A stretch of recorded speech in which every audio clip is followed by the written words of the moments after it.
En este vídeo vamos a hablar sobre las formas farmacéuticas y las vías de administración de los diferentes medicamentos.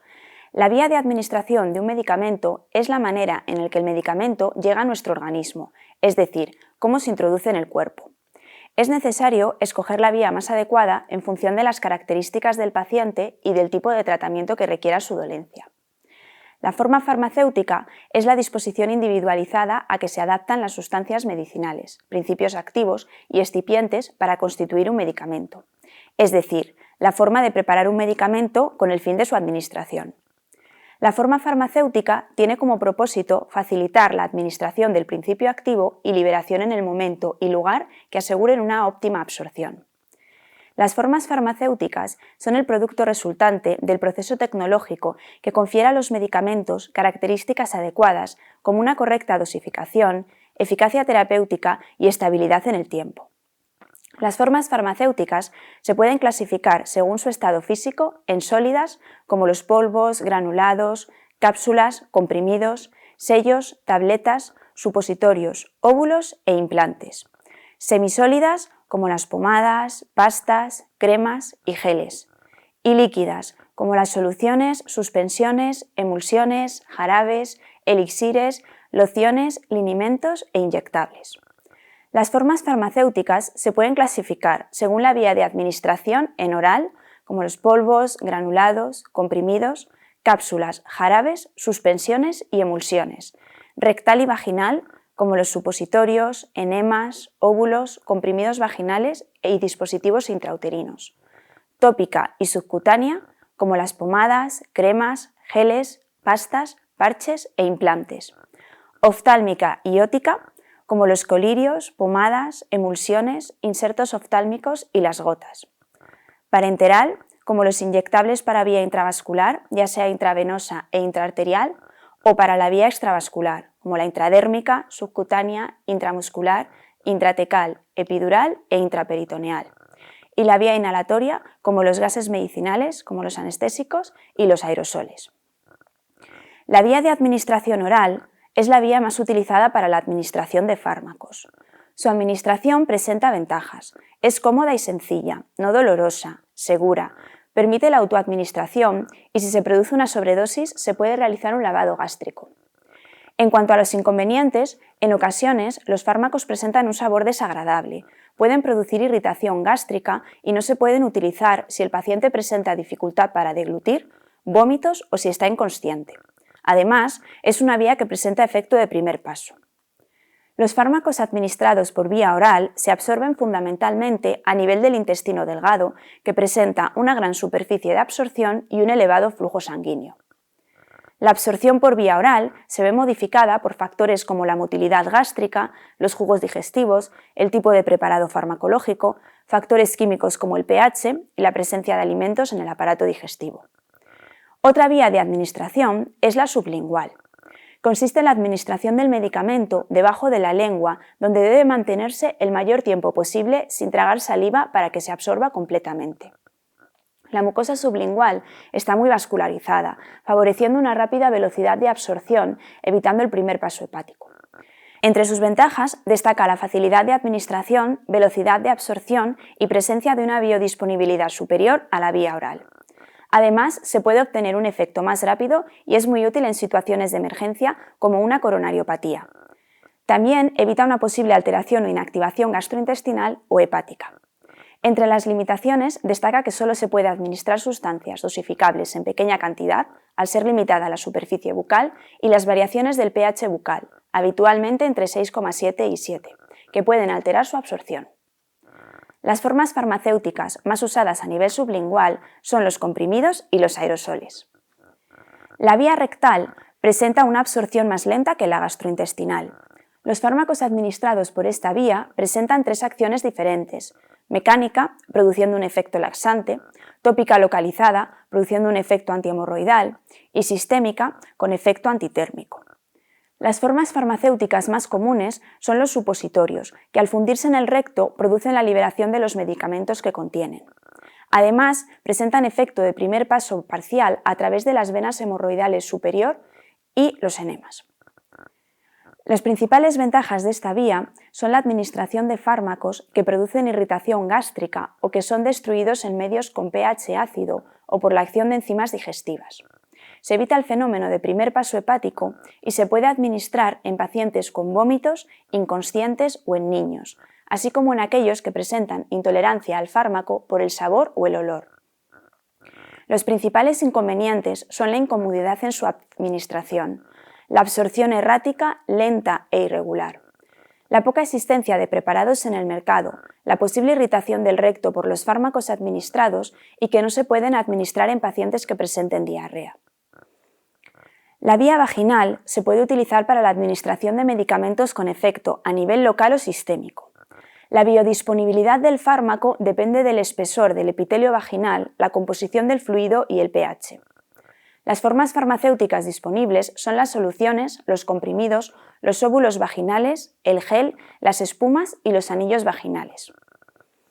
La vía parenteral se utiliza en situaciones de emergencia, cuando se administran principios activos que no se absorben por la mucosa gastrointestinal, en situaciones en las que los principios activos son degradados o inactivados a nivel intestinal y en los que el efecto de primer paso es muy elevado.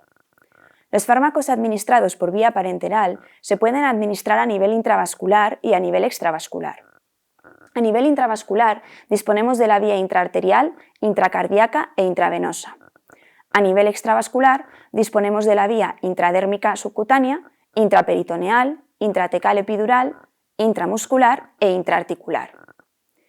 La vía intravascular presenta un 100% de biodisponibilidad y una mínima variabilidad interindividual. Tenemos tres tipos de vías intravascular. La intraarterial, donde el medicamento se inyecta directamente en una arteria que irriga un órgano. La intracardíaca, que únicamente la utilizamos en caso de emergencia, como por ejemplo en la administración de adrenalina en caso de parada cardíaca. Y la intravenosa, que ofrece una respuesta a nivel sistémico, rápida e intensa.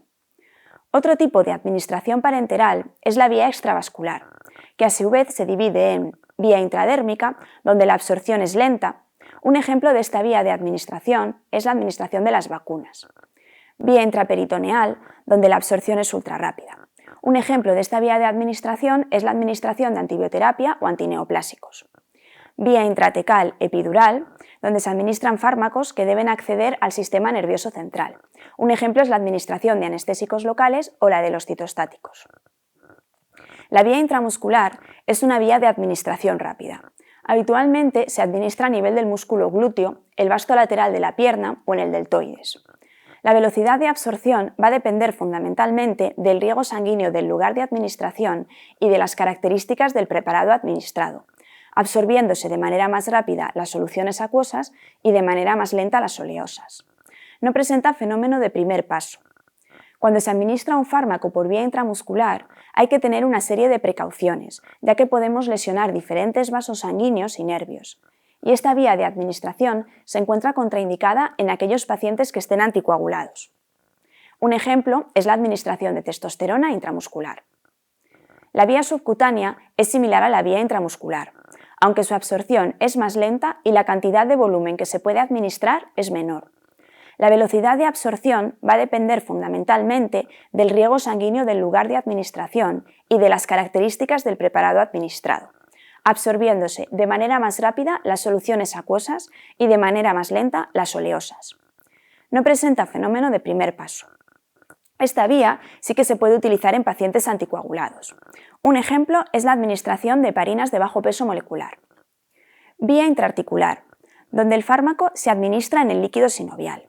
Un ejemplo es la administración de corticoides. Otro tipo de administración de fármacos es la inhalatoria, que presenta una gran superficie y una elevada permeabilidad a agua, gases y sustancias lipófilas. Los diferentes fármacos sufren un metabolismo presistémico por la acción de las células alveolares que poseen actividad metabólica. La utilización de esta vía es útil para administrar tratamientos con acción local, como por ejemplo el tratamiento para el asma o la administración de fármacos con acción sistémica, como la administración de anestésicos inhalatorios. Las formas farmacéuticas que existen son los aerosoles, que son partículas de un tamaño menor de 10 micrómetros suspendidos en un gas. Su penetración en el organismo va a depender de su tamaño, siendo 3-6 micrómetros el tamaño óptimo. Fármacos como mucolíticos o agonistas beta-adrenérgicos se administran por esta vía. Los aerosoles se pueden administrar a través de una cámara que facilita la coordinación entre pulsación e inhalación. Los gases, como el oxígeno, y los líquidos volátiles, como los anestésicos inhalatorios que se utilizan para realizar una anestesia general. Otra vía de administración es la nasal. A través de esta vía se pueden administrar fármacos con acción sistémica, como por ejemplo la administración de desmopresina, y fármacos con acción local, como la administración de antihistamínicos. Otra vía disponible es la ótica, a través de la cual administramos fármacos líquidos en el conducto auditivo externo, donde ejercen su acción local. Es útil para el tratamiento de enfermedades infecciosas, limpieza del conducto y administración de antiinflamatorios. Esta vía no se debe utilizar si el paciente presenta una perforación de la membrana timpánica. La vía oftálmica presenta una absorción rápida y una acción local. Las formas farmacéuticas que se administran por vía oftálmica deben ser estériles. Según las formas de dosificación, diferenciamos los colirios, las pomadas y otros como las lentes de contacto. Disponemos de diferentes fármacos que se pueden administrar por vía oftálmica, como los antiinflamatorios, los antihistamínicos, fármacos utilizados para el tratamiento del glaucoma y los antiinfecciosos. La vía dérmica consiste en la administración de preparados con acción a nivel local. Debemos de tener precaución en pacientes con piel lesionada, ya que existe mayor absorción de los principios activos. La vía transdérmica se utiliza para aporte percutáneo de principios activos para su administración sistémica. No presenta efecto de primer paso. Los fármacos que pueden administrarse por esta vía presentan un bajo peso molecular, una lipofilia intermedia, una semivida de eliminación corta y una elevada potencia. Las formas farmacéuticas disponibles son los parches transdérmicos, como por ejemplo los parches de opiáceos, de estrógenos o de nicotina.